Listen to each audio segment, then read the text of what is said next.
Greetings and salutations, this is Emperor Vespasian and his trusty sidekick. Hello. We're going to be taking a look today at our Polish armoured train, which is a new thing we've put together. Poland used armoured trains from basically after the First World War all the way through to the end of the Second World War, pretty much. Although the last part of the Second World War they were mostly used by the Germans.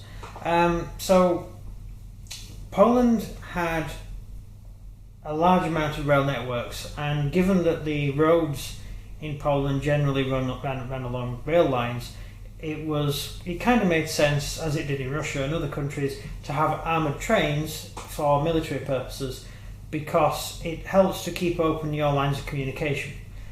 So the Poles went in for a large amount of armoured trains, and the 37 in total. I think 21 were actually full-on armoured trains, and the rest were sort of cotton bale type armoured trains with a limited amount of actual armour. So this is an armoured train design which there were two of these in Poland. I chose this particular design because this is the last one to surrender, and it fought against the Russians as well, so we can pretty much use it for anything, although they were all basically the same sort of logic. Typically many armoured trains would have an armoured car with some machine guns and then a turret or something at the front to fire. These ones had one on both sides. It increases the amount of firepower you can do with a smaller amount of cars. The general armament for these was 75mm howitzers, a load of machine guns all around, and a machine gun on the roof. So we'll start off with the actual train itself. That's the armoured train itself, that's the engine. Armed with 12mm of iron, not particularly brilliant armour, but the train itself is not exactly impervious to bullets, but it's pretty good at coping with being shot at, so it had a limited amount of armour on top. And also, if you put too much armour on the train, the engine can actually overheat, can cause damage, the armour can split and things, the rivets burst off, and you can have all sorts of trouble. So you have to have a lot of venting, and if you have venting, then it means the armour is pretty much superfluous. But keeping things simple, this is the basic armoured train engine that you would get. It's quite well armoured. It'll stop machine gun fire and stuff like that. The next thing is the actual armoured artillery car. All trains had generally two artillery cars, at least for the Polish. As I said, they've got two turrets. They had either 105mm howitzers or 75mm howitzers, depending on which train it was. We decided that these would be 75s because they were pretty much the average armament that the trains had. A machine gun at the front and at the back, because you might have the train at the front or the back. Two machine guns on either side, and one anti-aircraft machine gun. Didn't carry any troops. These ones generally would just have the actual crew inside, about 17 men manning the different guns and stuff. Then you get to the actual armoured command car, the assault car. That's this. It had a set of radio aerials on top, so you can communicate. Had a range of about 100 miles, so it was quite useful. It had firing points all over it, so soldiers inside could fire out, and it had 4 machine guns, 2 on each side. They were quite useful. They carried 24 fighting soldiers, which is basically one Polish platoon with a support machine gun and a mortar team who can disembark. They also used to have flat cars with armoured cars on them and stuff, and tanks, which made them quite effective. And they were good for dealing with trouble in the rear, and they were also good for bringing up close to the front line and firing at distance. Armoured trains were never designed to be actually physically in the front line. They were usually used as artillery support. And as I said, given the rail lines tend to follow the roads and tend to go across the bridges that are important, these are quite useful. Like the Russian 302mm howitzer. That was on tracks. They didn't mount them on trains. The Germans had some huge guns mounted on trains, massive naval guns mounted on trains, but that was later. They had some in World War I as well. They're quite useful things because you can move the massive gun quite easily by train track, whereas you can't really move it by road because they're usually too big, especially in places like Eastern Europe where the roads aren't particularly good. So stick them on a flat car, you've got yourself mobile artillery. Yeah. So what else can I say about it? This guy. I just said that's the assault car. So this would be the basic makeup of your average armoured train. Some trains would have larger amounts of trains, larger amounts of artillery wagons and stuff, and sometimes 2 engines. It was really dependent. The Polish armoured trains were gunned with anti-aircraft guns mounted on the roof. Originally they didn't have them because there weren't that many aeroplanes flying around. So by the Second World War they had to up-gun them. The Germans and Russians went in for a lot more armament, but that's just the subject of another video really. Yeah, they're pretty much the same as the armoured trains in China as well. Although a lot of the Chinese armoured trains were actually bought from Russia and they were left over from the Civil War, so pretty much the same kind of design. Although the Chinese trains didn't have a turret, they had a domed turret, which is like a big dome over the top, which was better for deflecting shells and stuff. Well, for the period. They were designed in the 1920s. The Japanese also used them as well. Comments? One, yeah. Yeah, go on. What did they use to use, rather than troops? Did they used to transport supplies? Yeah, primarily they were for moving stuff around. They could either be used as artillery support, basically a huge moving platform for howitzers, which is what the Poles used them for. The Germans used them to actually transport troops and equipment and supplies, but they were armoured up because there were so many people running around trying to attack them and stuff in the rear. Hence the large amount of armoured cars the Germans had. It's to police the rear areas. Trains are very vulnerable because you always know when they're coming and you always know where they are, because they kind of have to go on the train track and you can generally hear them coming a mile off, so people would set traps for trains and ambush them and stuff. So the armoured train was brilliant for that. You could quite easily defend yourself against anyone trying to attack your train. You've got machine guns to shoot enemy infantry, you've got howitzers to deal with enemy infantry. So that's really why the armoured trains came about. You might think they were silly because all you have to do is bomb the train line in order to stop the train moving. Trains tended to carry spare rails and engineers, so if you did bomb a train line they would very quickly repair it as they moved. Secondly, armies didn't tend to bomb train lines because you wanted to use them yourself at some point. So the Germans only, I think, bombed 2 train lines during the invasion of Poland, and that was really out of desperation because the Polish artillery was doing a lot of damage to the Germans. So they blew the train lines to stop the Poles bringing the trains to the front. Generally, when you're fighting the war close in, then you don't really want to damage train lines because you need them yourself at some point, or you hope to need them if you win. Which they needed. Yeah, they needed them. The Germans, a lot of train lines went through Polish territory into Austria and into Romania. The Germans kind of needed those train lines, and so they went through into Russia. Of course, Germany relied vastly on Russian resources. Russia had about 20 trains a day at one point, bringing mineral ores and oil and all sorts of stuff to the German war machine. There's a huge amount of tonnage moved by train line, and of course the moment the war started, Germany suddenly had that cut off because Poland was in the way. Poland just shut down the rail lines. So the Germans desperately needed those supplies. Germany has no actual real natural supplies of its own. It has to rely on other stuff, other people.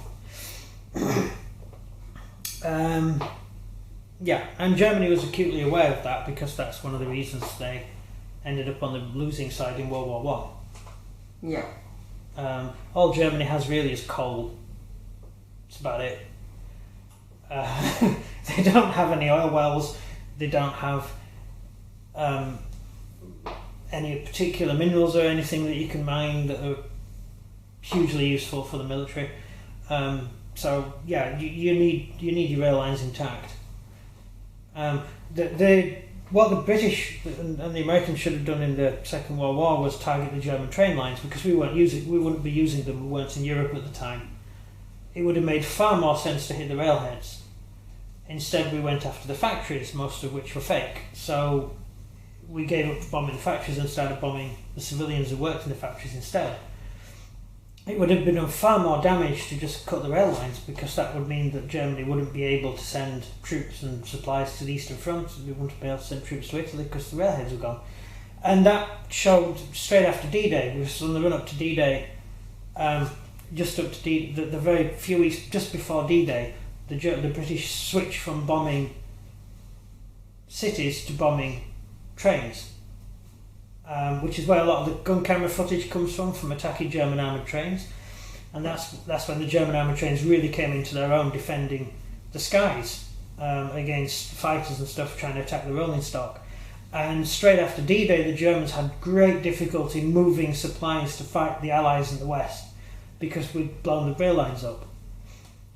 It would have kind of been easier if we'd have done that first. In the First World War, the Germans blew Zeppelins, bombed our rail lines, and they basically cut northern England off from southern England for about a fortnight because they just blew up the rail lines, and we had to get stuff out there to repair them, and a lot of stuff was on the backs of horses and carts. It took a lot of time to repair, and that probably did more damage to our war effort than anything else. And Yep. yeah. So yeah, armoured trains are brilliant. The French didn't go in for armoured trains. They had a few semi-armoured trains, but the French battle plan was based on attacking the Germans and on not allowing the Germans into France, which is what the Maginot Line was for. The whole concept of the Maginot Line was the Germans would never get past it. That failed. Yeah, so they never bothered really building armoured infrastructure like armoured trains. The Poles did, though, because the Poles had a lot of experience using them. They were in between Germany and Russia, so you need a decent amount of armoured train kind of stuff. And for bolt action, they're going to become very useful. We're going to use them in games and stuff, and this is our first armoured train that we've built. Unfortunately, we don't have tactics for them today. No, because we never use them. Haven't got a clue how to use them. They used to scare the life out of the Germans when the Germans invaded. If they saw a train suddenly emerge out of the woods, it would scare the life out of the Germans because they had very little that could really do any damage to them, and they would have to bring up heavy guns. And by the time the heavy guns came, the Polish armoured trains would pull out and leave, and that was quite hard for the Germans because, as you've already said, it's weak armoured. Yeah, they don't react well to heavy ordnance. They're not designed. Armoured trains are not designed to cope with artillery shells hitting them and anti-tank guns hitting them. They only had between 12 and 15 millimeters of armour. These had about 15 millimeters of armour. The assault car and that had 12 millimeters of armour. That was the standard armour. It wouldn't even stop a machine gun, mostly. What was the standard tank? Light tank? Yeah. What's the armour for that? Between 7 and 13 millimeter. So it's roughly the same armour as your tankettes. Heavy tanks? Oh, about 100 millimeter, 80 to 100 millimeter. Nowhere near what these are. These are basically 3 Coca-Cola cans flattened and nailed onto the side. If an anti-tank rifle can destroy a heavy tank, then an anti-rifle's surely going to go through that. Yeah, an anti-tank... well, no, because I haven't finished. Sorry, I've got really bad hay fever and my throat feels like a cheese grater. Yes, it's just the summer. It's the summer. First week in. And I've just got out of the car and I can hardly breathe. I suffer from it, so I'm fine. You don't have hay fever, you're fine. I'm the only person in the whole family who doesn't have hay fever. Yeah, I'm really, really bad for hay fever. So they discovered that the armour was rubbish. It would stop bullets, which when the time they were built, which they were fighting the Russians. This particular one was built to fight the Russians, and it was used in the war between Russia and Poland and Ukraine first, and then used between Russia and Poland in the 1920s, and that's when they were first used. And they did really well because the 12mm of armour was enough to stop a bullet, a rifle bullet. By the time the Second World War started, they'd realised that they were way under armoured, and so they added 4 inches of wood to the inside of the armoured trains. So all of these, it's metal on the outside, but what they did was they put huge wooden planks all over the inside of the train, and that meant they tended to overheat, and also it made the trains a lot heavier, so the trains were slower. So it's a payoff. Do you want a fast moving train that can get to where you need it and fire its shells, or do you want a slow moving train that's going to stand up against a little bit of artillery fire? Well, they're both good. Yeah, they're both good, but I'd go for the fast one because then the artillery can't get it. Yeah, the 2 trains defending Warsaw were heavy. They were very heavy. They weren't these ones. They were the ones with the. If you look online for Polish armoured trains, you'll see one with sort of an armoured cab and a naval gun turret at the front, which was a. Germans had one of them, didn't they? Oh yeah, they had lots. They had quite a few, but I'm not going to talk about German armoured trains because that's a whole other video. It's meant to be on battleships, but they put on trains to do inside country. Oh, the Germans used battleship guns on land. I mean, everyone. And the British did. The 60-pounder was a naval gun. The 105 on the Polish trains, they were naval guns. 105s were originally designed as naval guns because they're huge and extremely heavy and hard to move around. Which is why the Germans came up with the 150mm infantry gun. Basically, it's a really small gun, but it fires naval shells. So infantry can theoretically manhandle it, although you needed a horse team to actually move it sideways. But again, that's another one. We've been told not to get off topic, so there we go. Who told you? A bloke on the internet said, "Stop going off topic, I'm getting confused." Anyway, so for bolt action wise, I've already told the armaments and everything. It will be classed as a light tank, so it will have armour of 8. Bits of it will have armour of 7. The assault car and the train itself will have armour of 7 for being an armoured car, and these babies here, which are a lot heavily armoured, will be armour of 8. Now, we're thinking of having the train use 2 order dice, giving the train 2 moves. Class the train as one whole unit, so like a platoon of tanks if you're doing a really big battle of bolt action, where you can get, say, 3 tanks and they're all activated on the same order dice. Yeah? Unless they get down orders and stuff. Uh-huh. And then they split off. So have this on one whole order dice, but maybe give it 2 order dice, 1 to move and 1 to fire, or something like that. We haven't really thought through the rules for it. I've looked through the rules for armoured trains from Warlord. They've just brought out a German armoured train, which I was going to buy until I saw it. And I decided the rules for that are kind of interesting, but it would make a very long drawn out game using it that way. I don't know, what do you think? What's your views on it? You see, we play Antares as well. Antares have things called Mod 2, which is when you have a really big tank, and because it's a big tank, it gets 2 movements. It gets 2 dice because it's got multiple crew doing multiple things and stuff. So we're thinking of something like that. Yeah, we could do that. Yeah, I was kind of thinking something like that. Given that the train is moving completely separately to the dudes firing and fighting from it don't really have any choice of what the train does, because it's the guys here that decide when the train moves. Reminds me if the driver has a heart attack and just keeps going. That's why you have 4 The armoured trains would have two normal drivers, a driver and a driver's mate, who was technically a stoker, but they both did the same job. But on armoured trains, you also had a radio operator, who didn't actually man a radio; he manned a phone line.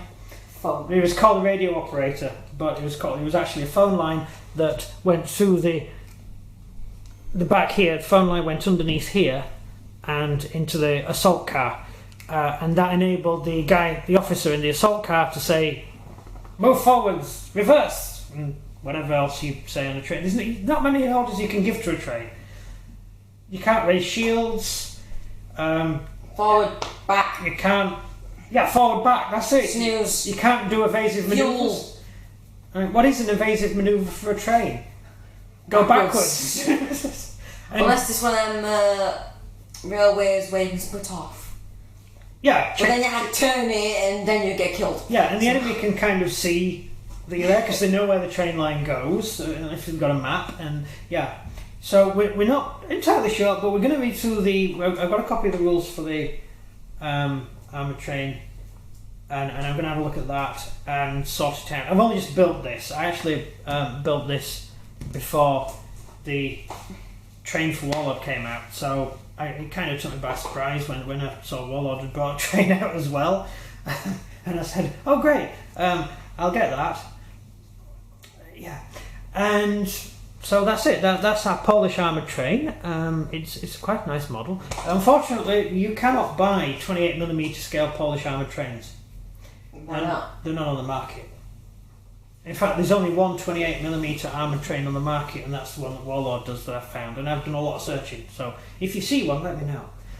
I'm planning on doing a Chinese armoured train, a German armoured train, and a Russian armoured train eventually. That's my plan, because I would like to see the Russian armoured train go up against the Poles.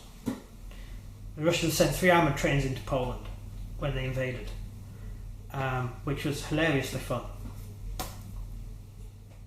So we'll see how that works. Yep. And yeah, so that's all to come. You have lots to look forward to, and I hope you like the video. You will see this in action quite soon. Our next bolt action game, I think we will use the armoured train in it. And it will be Poles versus Russians again. I'm sorry if you're getting bored of Poles versus Russians, but we have Japanese coming. So keep a lookout for our Japanese. And we also have another army coming, which I'm not going to tell you about until you see it. It's going to be a surprise. I'm saying sure I don't know what it is either. Yes, you do. No. You just don't pay attention. You just No, because I talk to you about stuff and you agree and say yes. And then 6-week holiday. And then you go into the other room and watch Sci-Fi Channel for 6 hours, and then you come out and your brain's Actually, I just finished the copy series, so... Yes, you are. Yeah. Anyway, that's it. That's the end of the video. We haven't got any tactics. I hope I've told you enough of the history of it. Interestingly enough, one of this armoured train was called Smiley, or close enough to Smiley, which in Polish means death. So the train was actually called Death, which is quite interesting. I call mine Sonic. Yeah, you're weird though. Right, so that's it. Thank you very much for watching. I hope you've enjoyed the video. So if you enjoyed this video, please do like and subscribe, and comment down below what you think of this Polish train, which is the worst transport vehicle in the world because it's only got one cockpit for people to actually go in. So that's my opinion. That's your opinion. Well, how many troops do you want to commit to defending an armoured train? If you put 500 men on it, that's 500 men who aren't doing other stuff. That means they have a less chance of dying. Yeah. Anyway, thank you for watching anyway, and good day. See ya.